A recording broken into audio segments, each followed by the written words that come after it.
Success is a very subjective term. We're just getting started. I would say one of the main success points is really just having a good team. Doesn't matter how smart, how creative you are, everyone needs a great team. And I would say our team is absolutely incredible. They make us look really good. When I say us, I mean the whole company. We're big believers that there's not really any boss. Everyone's a boss of themselves in this company. Everyone takes responsibility for themselves. And, we're a mighty small team, and every single person on our team is an all-star in its own definition. It's really all the team.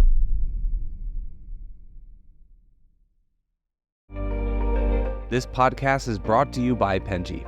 Penji is a creative subscription service that gives you access to pre-vetted, agency-trained creatives from all over the world. From graphic design to illustrations to social media management and web development, it's all included for one monthly price. It's time to say goodbye to the hassle of searching for top-notch creative talent. With Penji, you get quality and consistency delivered right to your inbox every day, carefully crafted for you by humans. So meet your new creative team today. Head over to penji.co for more and enter the coupon code located within the podcast show notes.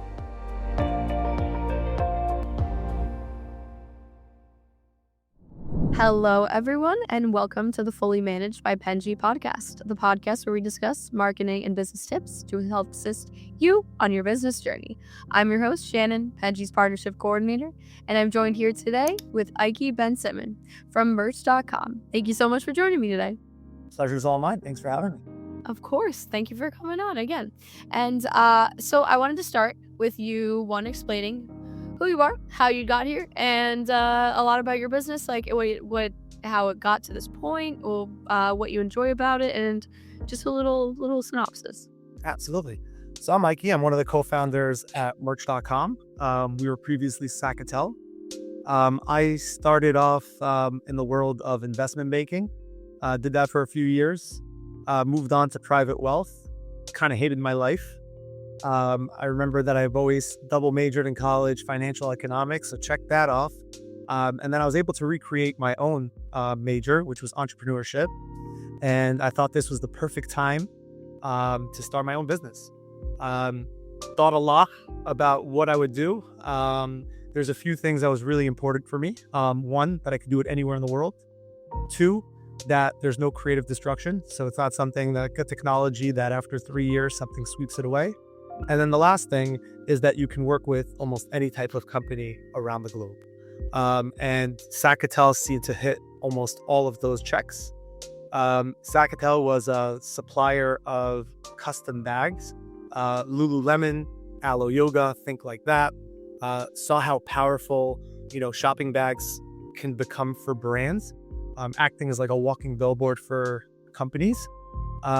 We did that for from 2015 till about 2020, doubled in revenue every year, from $1 million to 2 to 4 to 8 and on. COVID came. We thought we were invincible, and COVID told us otherwise. And I don't know if you remember, there was a time where you couldn't even bring your reusable bags to the supermarket. They were scared of the transmission of germs and not sure what is going on in your house. So our business kind of dropped really quickly. One of our biggest industries were cruise lines. I don't know if you remember, that also didn't sail for quite some time. Luckily, there were other kind of businesses that still kept us somewhat afloat, like Postmates and DoorDash and some of the other delivery companies, which were actually doing extremely well during that time. But again, companies kind of were cutting budgets. So we had to kind of take a whole new approach. And then that's when we decided to expand to all different types of branded products. And we acquired Merch.com, which brought us to here. And here we are. Awesome. I was going to say, having Merch.com as the domain is kind of incredible in itself. It seems like merch has definitely been a big buzzword. You're seeing different influencers, YouTubers, even different types of brands and nonprofits, all generating lots of revenue for merchandise. We kind of took the same approach that we had for Sacatel, which grew extremely quick, which was creative designs, which really capture a lot of attention. as opposed to just slapping a logo product on something. And our goal was to really give mileage for whatever product you're using. Before it was shopping bags or reusable bags or backpacks. Now it's that plus a lot more. We're doing everything from apparel to tech to houseware, drinkware. It's really endless. And we have a lot of fun doing it. That sounds really nice. It's nice that you have a lot of diversity in your workplace because it's I think a lot of people can get bored in different industries doing the same thing over and over again, and you have the ability to work with so many different people, which is so nice. Not to get bored, not to be I don't know. You also continue to learn too, which is also the best part about work, I think. Absolutely. And it's great the best thing is when a client says you have no idea. The t-shirt, hoodie, notebook, whatever you made was the biggest hit. It's the best we've ever made. And something really interesting about our business is there's not many companies I can think of that give you a better product at a better price, right? If I'm going from a Toyota to BMW, it might be a better car, and that's arguable. But there's going to be a higher price tag for that. With us, we really give you a much better quality product, more customizable, at a better price. That's awesome. It's great that you're able to do that. Can you walk me through your design process? Like what's if you can give like kind of a step-by-step process of like what you kind of go through in order to create something? Absolutely. It usually first starts with a brainstorming call, understanding what the client's looking for, budget, quantity, function, event, who are the demographics that are receiving it. Once we understand and collect all that information, we send it over to our creative design team. All our designs are done in-house. We have some of the most talented designers, I would say, but I'm biased. And we start putting together concepts and designs. So for example, someone says, hey, we're doing a trade show. We want to create a really creative reusable bag, but we also want to create something that really captures a lot of attention that would drag people to our booth. Sometimes it's even a really creative cookie or custom chocolate, just to start that conversation, get some sweet and energy in their bodies. And then they walk out with the most creative walking billboard at the trade show. And once we kind of identify exactly what they're looking for, we'll tailor a whole design portfolio around their vision. They'll give us as many revisions until we nail it. Once we nail it, we make them a pre-production sample to ensure that everything kind of checks all the boxes. I would say 95% of the time, it's usually a home run on the first shot. But there is that 5-10% of, oh, you know what, this color didn't come out great, or can we make the bag a little bigger, or can we make the t-shirt a little bit more creative? And then we'll continue making as many pre-production samples until we nail it. Sweet. So has there ever been a point where a company asks you for something that you haven't made before? And All the time. so what do you do when that happens? Luckily, we have a really incredible sourcing and production team. So, for example, we worked on a poker set with an artist and World Poker Tournament.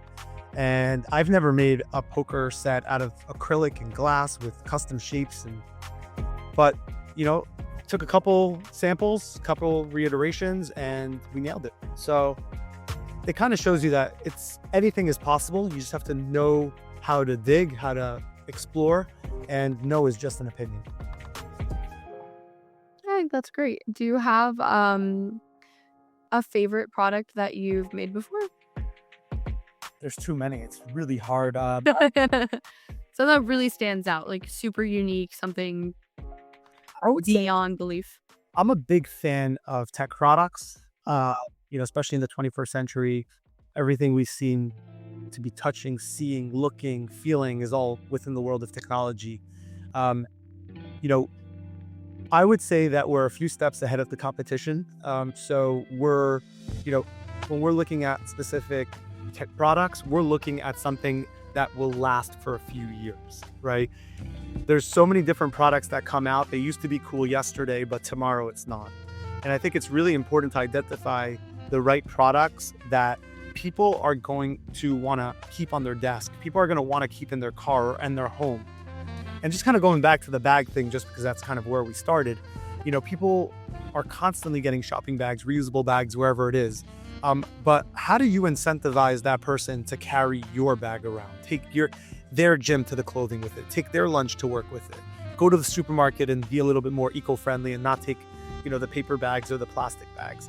So we started off in the world of bags, and we've kind of transformed that same creative motto to almost any type of product line that we have. But again, sometimes clients don't want creativity. Sometimes less is more. They want tone on tone. They want something a little bit more professional. And I think that really depends on the clientele and their need. But then that really comes down to really having an efficient brainstorming call and showing them all the different options and understanding who the receivers are going to be to kind of cherry pick the perfect products. Mm-hmm. You didn't tell me your favorite though. It might be, I'm really messy. This little desk vacuum that we did for Microsoft. So I'm eating a cookie in the morning, whatever all over my keyboard and mouse. So I got my little vacuum here, just to kind of make sure I'm nice and tidy. I would love a desk vacuum, actually. That sounds so nice. We'll have to send you one. Yeah, that would be so cool. Thank you. I do constantly debate over getting a tiny trash can for my desk, and I don't have that either. I just walk it to the other trash can in the house, which should be something that I should look no further. But where should I come? Get a little vacuum. Shameless promo. So, okay, so you kind of talked about how you have these customers and how you briefly talked about how you communicate with them, but what is your setup process for how you communicate them, make sure they're happy with their end result? You explained that you create different mock-ups, but do you have any other kind of tool that you think is important for that process? A lot of it comes down to experience and really listening first. You want to really understand what the client's looking for. They really understand what they want, probably a little bit more than you. But then I think that you can help refine the process. You can help bridge the uncertain and the certain. It's really important to also point them in the right direction based on previous case studies. So for example, if it's a financial firm, right? Let's say a Goldman Sachs, you would want to make sure to pitch them product that obviously meets the demographics of, whatever they're doing. So one of the biggest product lines that we do is banker duffel bags. They seem to be extremely popular in the financial world, anything from insurance companies, investment banks, private equity firms. And the difference between us and some of the other companies that are doing it, we get a little bit more custom, we get a little bit more unique, where a lot of companies have a product that they take off a shelf and then kind of embroider or slap your logo on it. We're able to customize over almost every single element of the bag, from the custom lining on the inside, to the PMS color of the fabrics, to the dimensions, to the thread coloring. Even the zipper pullers can be made in the shape of your logo and made from numerous different materials like plastic, PVC, rubber. We also have a very important emphasis on sustainability. So a lot of the different products that we use, like the ABS plastics, are all made from recyclable plastics. And we've been very focused on also growing our domestic manufacturing capabilities.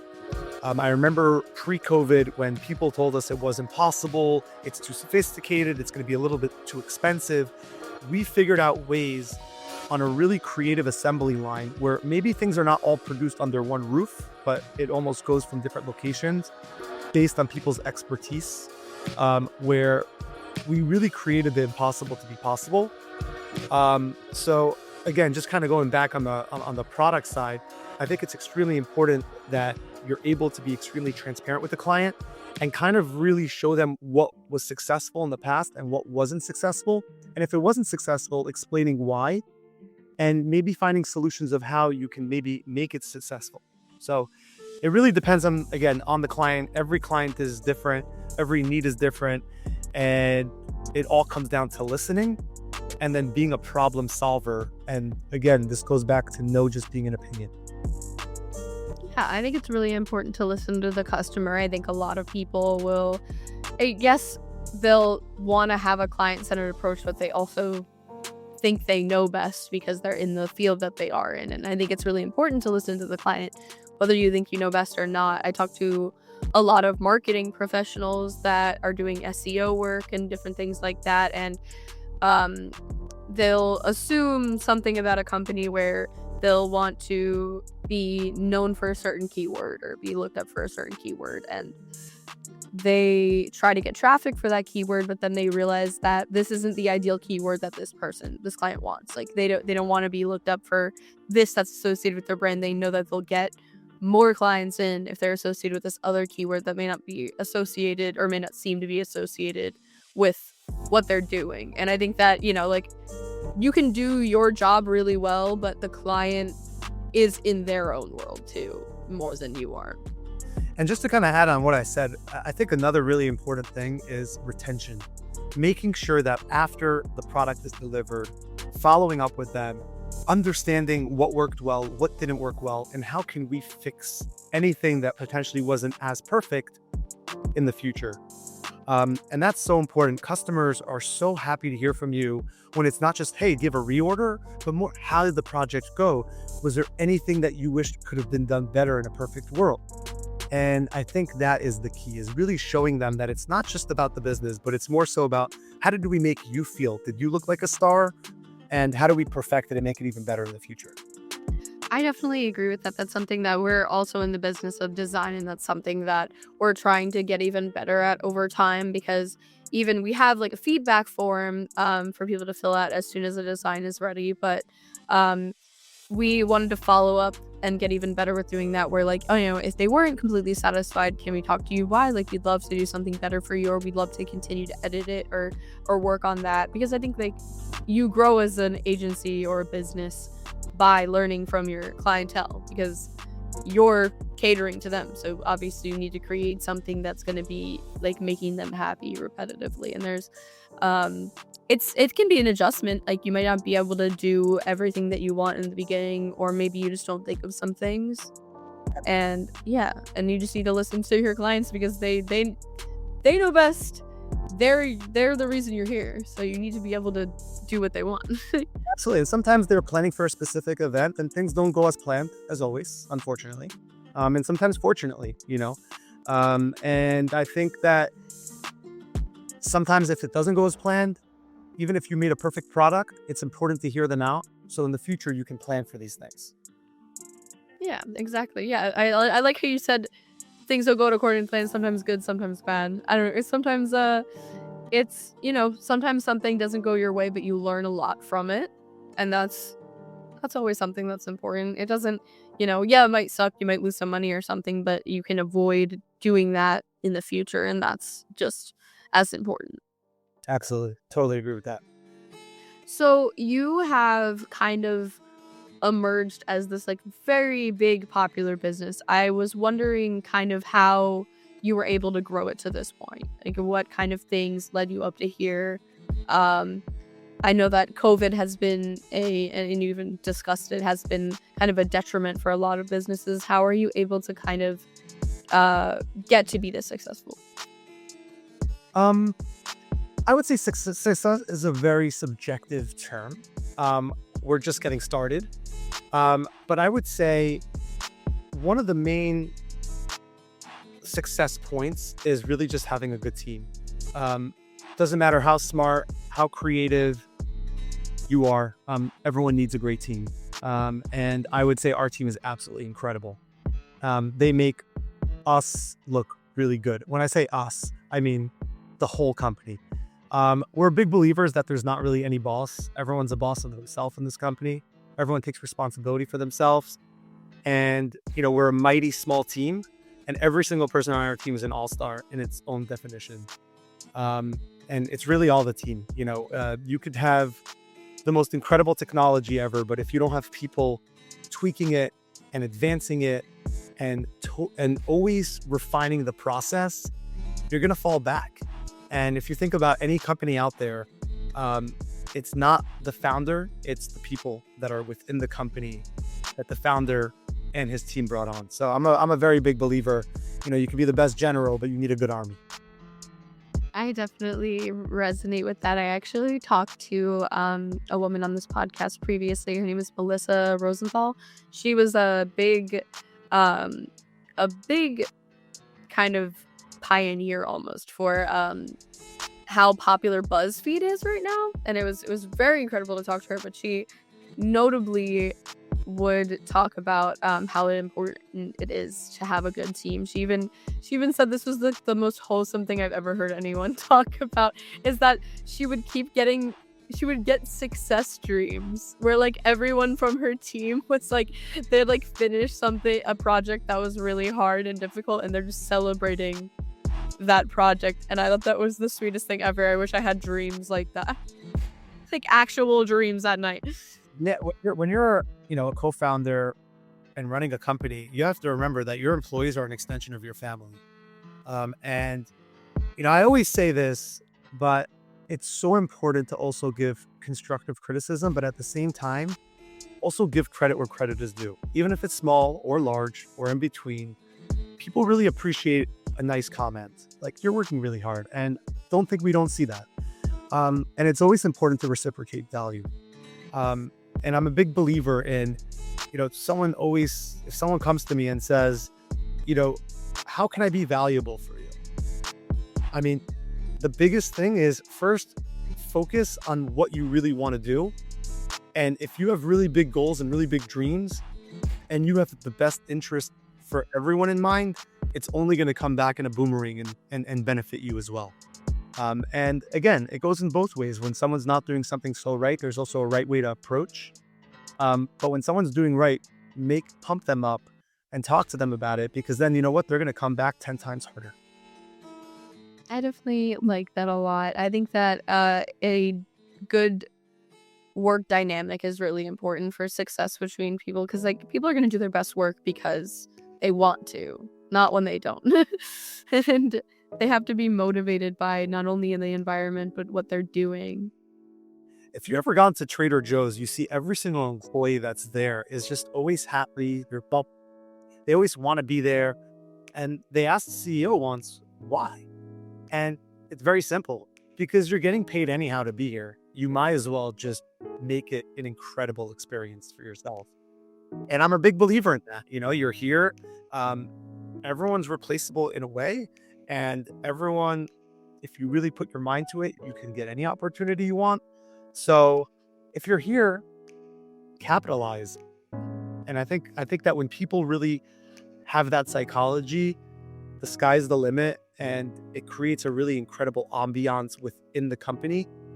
And when you have an incredible team that is going for the same goal, that has the same mindset, you're unstoppable.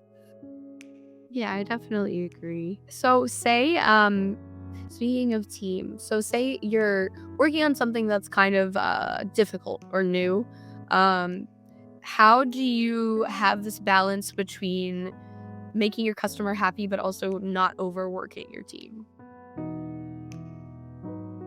I think that overwork is not a great term for us, because I always tell this to people: if you really love what you do, you're never gonna work. We feel like when we come into work every day, we're literally having fun. We've built the ambiance of our office that way, from a bar downstairs to a movie theater to darts and arcades.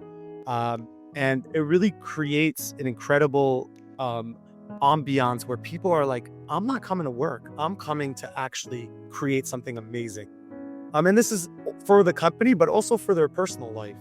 And any, employee or colleague or whatever you want to label them that's been here, we always want to make sure that wherever their future is going to take them after this, wherever chapter they're going to be in their life, at the very least, this will be a launch pad for them. So we've had a lot of, people who worked in the company. I'll never forget, there was one of our designers, her dream was to work at Disney, and Disney was our client. So we designed some really incredible products for them. And I made sure to put her as one of the designers on this project. And after she, completed her few years here, she's like, I really love it here, but I would love to still work at Disney. So I made a call to my client who put me in touch with a very high executive at Disney. And guess what? She's still in Disney right now. Oh, that's so sweet. And I'm a big believer that, use this as a launch pad. And not just this, any opportunity that you have, come in with a good attitude, be the hardest person working in the room, and only success can come from it. Right? So true. It's whenever when you have a bad apple, it can turn the whole batch into bad apples. And I always tell people, if you're having a bad time, a bad mood, something happened at home, things happens to me all the time. Go take a walk, take off a few hours, but don't, I guess, project that attitude or that feeling, and it happens to all of us, to others. Go recharge and come back, and it usually works. Yeah, I think also creating the environment in which someone feels comfortable doing that is really nice too, because I think that there is this idea of a work-life balance, and sometimes people are having a bad day, and it's better to have them be able to walk it off or have a little time to themselves, to not have it as a detriment to the work environment that everyone else is dealing with. I have definitely had jobs where there's like just one person that the whole mood just is sucked out of the place because they're not doing, and you don't want that. Yeah, behavior is very contagious, and it's important to make sure that everyone's on a very positive string. And when you do that, people just want to be in the same room as you. People want to be under the same roof as you. And there's only good that could happen from it. Yeah, I definitely agree with that. I think it's really important to try to be as positive as possible at work, because, that's where you are the majority of the time. I don't know. It sucks to have to go to work and hate it. I don't think that ideally no one would have to do that, but Yeah, when I was in finance, I used to pray in the summer that it would snow, so maybe we don't have to go to work. It's so important to love coming to work and do what you love. And the greatest thing about nowadays, with everyone being connected via technology, is that you can really do whatever you want, and it's really up to you. Yeah, I definitely agree with that. I think that's really lovely. So we talked about customers, we talked about employees. So how do you what am I looking for? So after everything is done, we kind of talked us through the whole process. How do you think it's just good work in which you get a referral from, or how do you continue this line of making sure that you continuously get clients and that your employees are happy? What's this, the balance of these two things? So I think we've separated it into two camps, where there's tip of the spear and then there's account management. Tip of the spear is constantly making sure that you're bringing on new clientele, new opportunities, fresh opportunities, looking into new industries that maybe you never thought of before, specific types of product lines that maybe some of the competitors haven't thought of yet. And then there's the account management team that just ensures that customers are satisfied, and that whatever we're doing, we're exceeding expectations. And sometimes it's, and I tell this to my team all the time, sometimes it's write a handwritten thank you letter and send a really nice, custom plant that we make, that we ship nationwide, or a cutting board, or, something that really speaks to that person, where, they just appreciate you and they appreciate that you're thinking of them. For example, last week we sent really incredible platter of custom cookies in the shape of their logo with a very special taste to one of our hospitality clients. And it was just incredible. The whole office are like, who sent these? These are the most creative cookies we've ever seen. And they taste delicious. And it was more so, we just wanted to show a little thanks to our clients.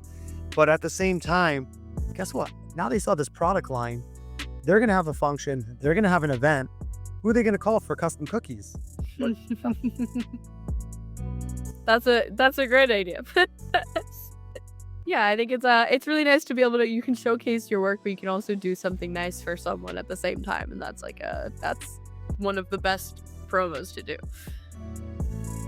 And that's also the beautiful part of doing so many different types of products, because some people, chocolate and confection speak to them. Some people bags speak to them. Some people just want, send me a really cool Yeti water bottle with my initials on it.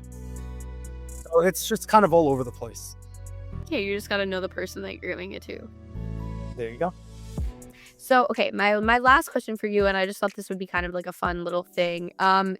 So, okay, you make these designs for a living. So could you kind of give me an example of, say, a design that you probably wouldn't agree with or you wouldn't be happy with, and kind of how you do differently? Sure. I see a lot of times people are ordering specific products, whether it's a t-shirt or hoodie or bag or even a tech product. And they have very strict Pantone PMS colors of their brand. Let's take an example of a Bondi or a Red Bull, where they have a red in their PMS, in their brand guidelines. But they'll pick a bag off the shelf from like a 4 imprint or a custom ink or whatever it might be, and then they'll slap their logo on it. But these companies spend millions, tens of millions. Some of these companies spend hundreds of millions of dollars on different marketing initiatives. And the thing that drives me the craziest is seeing such a well-known brand, for example, like a Red Bull, using colors of stock products that don't even match their branding. And I think that what we do really well is, we have some of the most sophisticated technology within our supply chain, where we'll PMS match almost any single product that you can imagine to ensure that everything kind of articulates your brand story. And that is probably one of my biggest problems when I see something and it just irks me. And I'm like, okay, we need to show them something that's a little bit more within the brand guidelines. So that's one. I would say another thing is, I'll give you an example. I went to an AWS cloud event, and one of the booths over there was giving away USB keys, which I was like, we're in a cloud event. Everything is on the cloud and you're giving these little USB keys. It didn't make any sense to me. So I think this kind of goes back from really understanding the client, but at the same time, understanding the demographics and what is the purpose for the product that you're creating. And you know what? I think that's what we do really well, is understanding the full story and really pinpointing what we think will be the most successful. Again, I'm biased, but I go to events, conferences, trade shows all the time. And typically when I see the products that we create, it really overarches a lot of the other products that I see. And I couldn't be happier and prouder of our team when I see those things. And then even getting a message from them, you have no idea how viral our bag was at Comic-Con or at the show. And I think that we can take a company that's not as fun and really just make it fun and give it a brand story and make it a really powerful marketing tool for them. I think that's an incredible note to end on, honestly. Very wholesome. And I also think, yeah, it's a really nice to have a balance between creativity, but also knowing like what a brand is, because brand identity is something that's so important. And I think that if someone really likes a brand and they even get merch that doesn't align with that brand or doesn't look like it makes sense, I think that, that might rub a customer base the wrong way too. So it's really important to just know exactly what you're doing and how you're affecting the brand as well. Absolutely. It's extremely important. Well, thank you so much for coming on with me today. I really appreciate it. It's all the time you have, unfortunately. We got to do it again. Yeah, we do got to do it again. This was absolutely incredible. I learned a lot. This is my favorite part about the podcast. I always say this is, and I really, this is a sector that we don't usually discuss with. So it's really nice to have you on. Pleasure. And then link up with me after. We'll make sure we get you a nice Penji vacuum for your job. That would be so incredible. Thank you. Amazing. Thank you. And let me just say my little spiel of everyone. Thank you so much for watching. And don't forget to like and subscribe to see more professionals like Ike on here. Thank you so much. You've been listening to Fully Managed, brought to you by Penji. Check out the show notes to learn more about today's guest. And to learn more about Penji, the human-first creative subscription service, head over to penji.co. And by the way, if you're still listening, it would mean the absolute world to us if you were to share this podcast with a friend and, of course, subscribe.